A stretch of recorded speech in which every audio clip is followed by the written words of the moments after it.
Jadi nanti kata Rasulullah akan datang satu masa orang-orang nggak peduli lagi. Ketika ngambil harta dibawa ke rumah untuk anak istrinya, untuk nafkah itu amin halalin aw min haramin, apakah dari rezeki yang halal atau yang haram. Oleh karenanya kan kalau kita beriman harus kita pastikan bahwa kemudian apapun yang kita pakai, apapun yang kita makan, apapun yang kita minum itu kemudian benar-benar berasal dari yang halal, karena urusannya bukan sekedar fisik tapi urusannya ini rohani. Bahkan kan Rasulullah mengatakan, kenapa doa, ada para sahabat mengatakan, ya Rasulullah kenapa doaku nggak dikabul-kabulkan? Rasulullah mengatakan, bagaimana doamu dikabulkan sementara pakaian yang kau gunakan untuk bersujud adalah engkau beli dari harta yang haram? Bagaimana doamu dikabulkan ketika engkau sujud sajadah yang engkau pakai untuk bersujud engkau beli dari.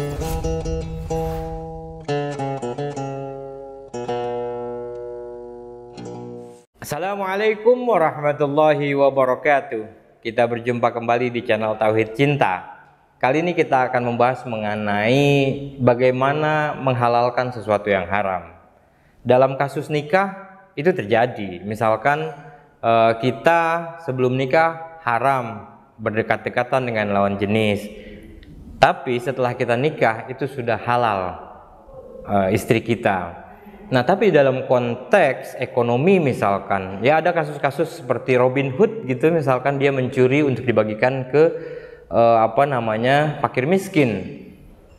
Sekarang itu biasa disebut sebagai money laundering atau cuci uang.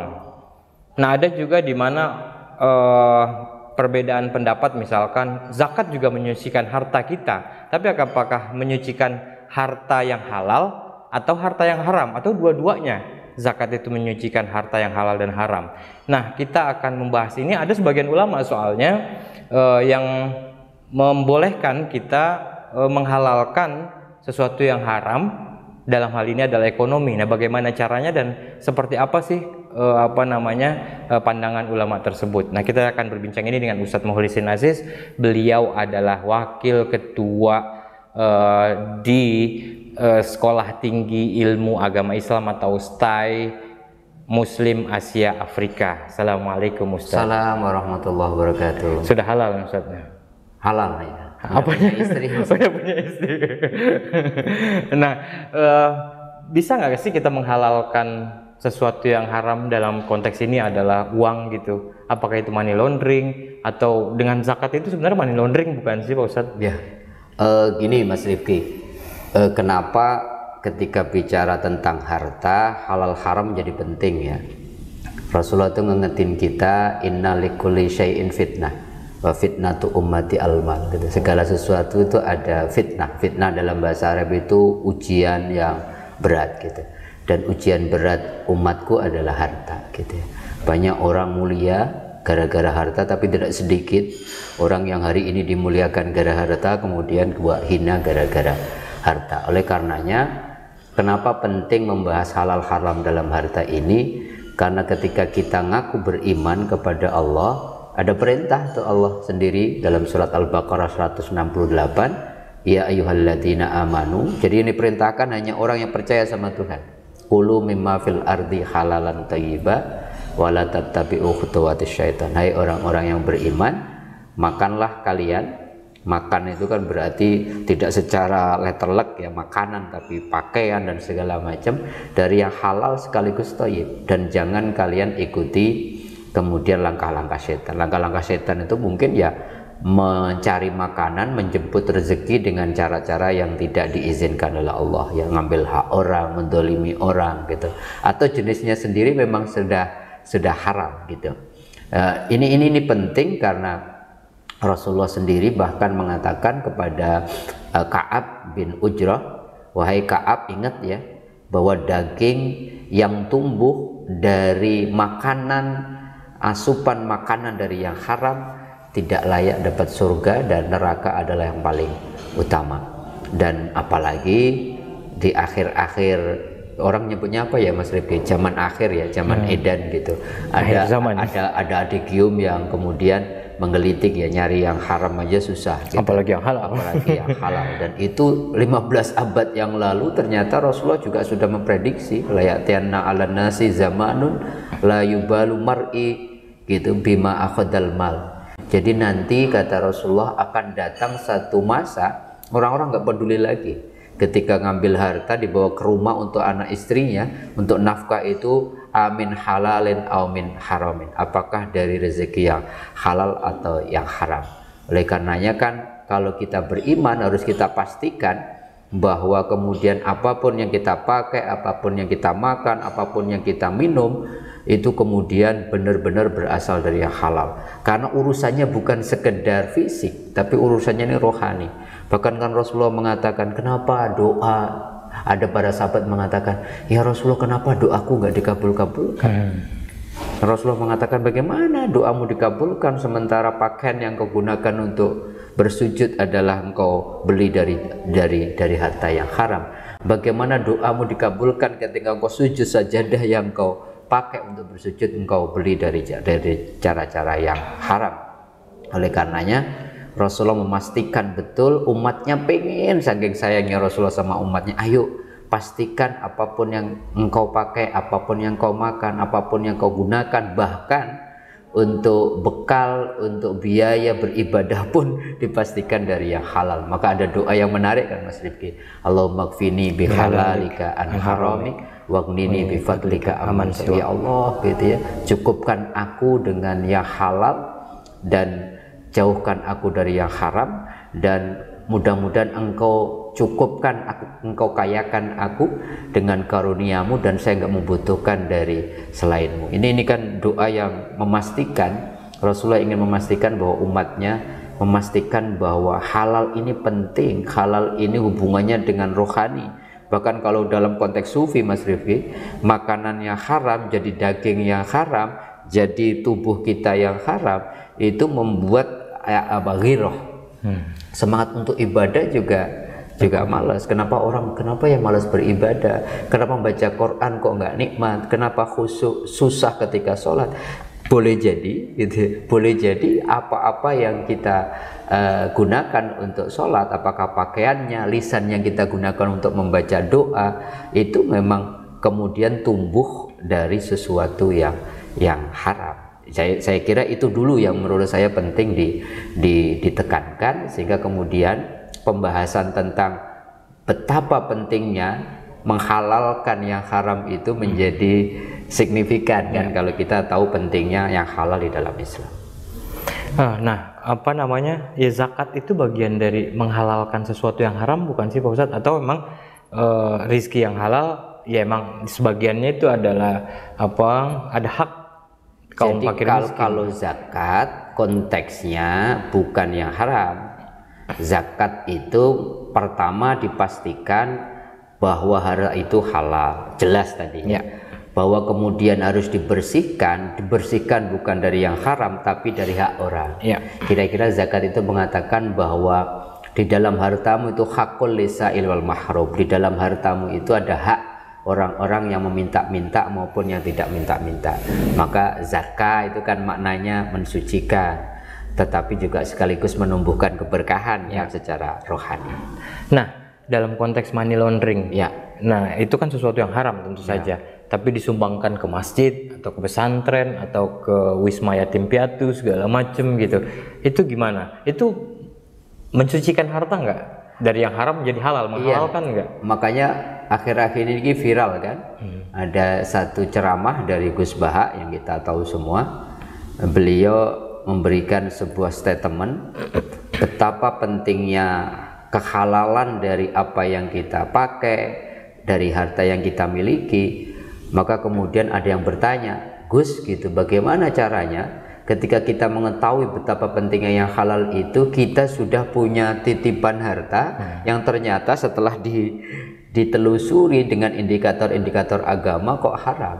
Bagaimana caranya menghalalkan yang haram itu? Yang menarik, Gus Bah mengatakan gampang katanya. Menghalalkan bisa gitu. Bisa, gampang. Bahkan gampang dalam arti begini. Beliau mencontohkan satu ilustrasi yang mudah dipahami Mas Rifi. Jadi ada orang kemudian datang ke kiai, kiainya itu diberi sumbangan dengan nilai tertentu, padahal tahu yang nyumbang itu koruptor atau sesuatu yang tidak halal gitu. Maka kata Gus Baha, kalau orang yang menerima sumbangan kiai tadi menggunakannya secara pribadi, maka uang itu tetap haram. Tetapi kalau orang itu kemudian tegas menolaknya, mengembalikan kepada orang yang fasik tadi, yang punya harta haram tadi, itu juga tidak baik. Karena apa? Harta di tangan orang yang fasik pasti digunakan untuk sesuatu yang mudarat. Ya. Oleh karenanya caranya, kata Gus Ba, adalah jangan engkau gunakan harta yang haram yang kau terima itu untuk kepentingan dirimu, karena dirimu tidak mendesak gitu. Tetapi gunakanlah, serahkanlah kepada fakir miskin misalkan. Karena kalau konteksnya fakir miskin, karena memang tidak ada harta yang mereka makan, maka darurat di situ dibolehkan. Atau para ulama fatwa MUI, fatwa di Al-Azhar, fatwa di Saudi juga mengatakan boleh untuk kepentingan umat Islam, untuk bencana alam, untuk kepentingan fisabilillah dibolehkan, tetapi tidak dalam konteks kemudian menjadi halal itu haram. Bagi orang tersebut, kata para ulama, ketika dia sadar bahwa harta yang dia miliki adalah haram, ketika dia berikan untuk kepentingan-kepentingan agama, maka kemudian niatkanlah untuk mengurangi atau menghilangkan, melepaskan yang haram itu dari dirinya. Orang tersebut walau meniatkan sedekah, wakaf, tidak dihitung sedekah atau wakaf atau bahkan zakat. Karena memang zakat, wakaf, sedekah itu harus dari harta yang halal. Maka boleh tetap digunakan untuk kepentingan agama, tetapi untuk kepentingan umat, tetapi orang tersebut tidak mendapatkan pahala sedekah, pahala wakaf, pahala zakat dan sebagainya, tetapi dia niatkan untuk melepaskan harta yang haram itu. Kalau kemudian harta itu dibakar kan juga tidak boleh, mubadzir takutnya gitu, jatuhnya mubadzir. Tetapi niatkanlah, ya Allah, saya harus hibahkan, saya harus serahkan harta yang saya yakini haram ini untuk kepentingan umat, dan kemudian saya menyesal sambil bertaubat di situ. Nah, di situ maka kemudian harta ini menjadi mubah lagi nih. Harta ini menjadi boleh digunakan untuk kepentingan umat. Yang tidak boleh itu untuk kepentingan pribadi-pribadi yang tidak ada unsur kedaruratan. Jadi harus darurat ya? Harus darurat atau untuk kepentingan maslahat umat, untuk bencana, untuk bangun sekolah, untuk apa gitu. Jadi kemanfaatannya tetap kemudian berlanjut, tetapi orang yang punya harta tadi tetap tidak mendapatkan manfaat yang seperti biasanya orang kemudian mendistribusikan hartanya untuk kepentingan niat zakat, niat sedekah, niat wakaf atau infak. Nah, misalkan gini Pak Ustadz, koruptor mengkorupsi 1 miliar. Ya.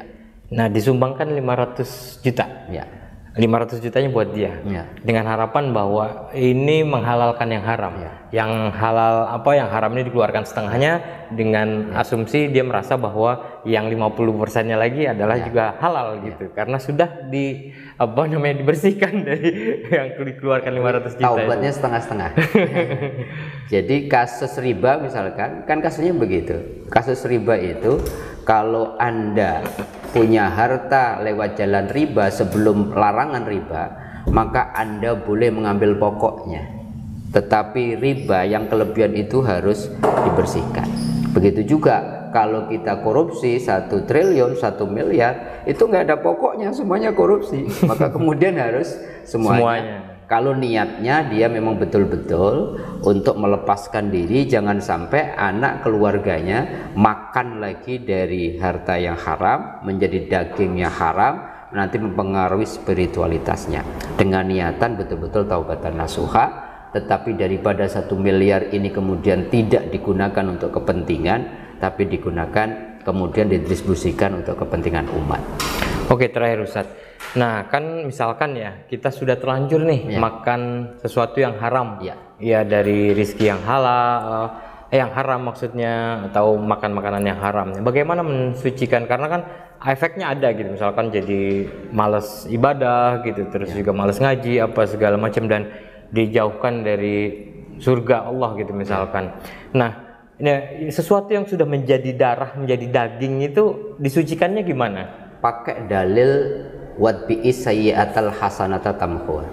Jadi ikuti perbuatan burukmu dengan perbuatan baik, maka insya Allah akan menghapusnya. Butuh proses Mas Rifki gitu ya.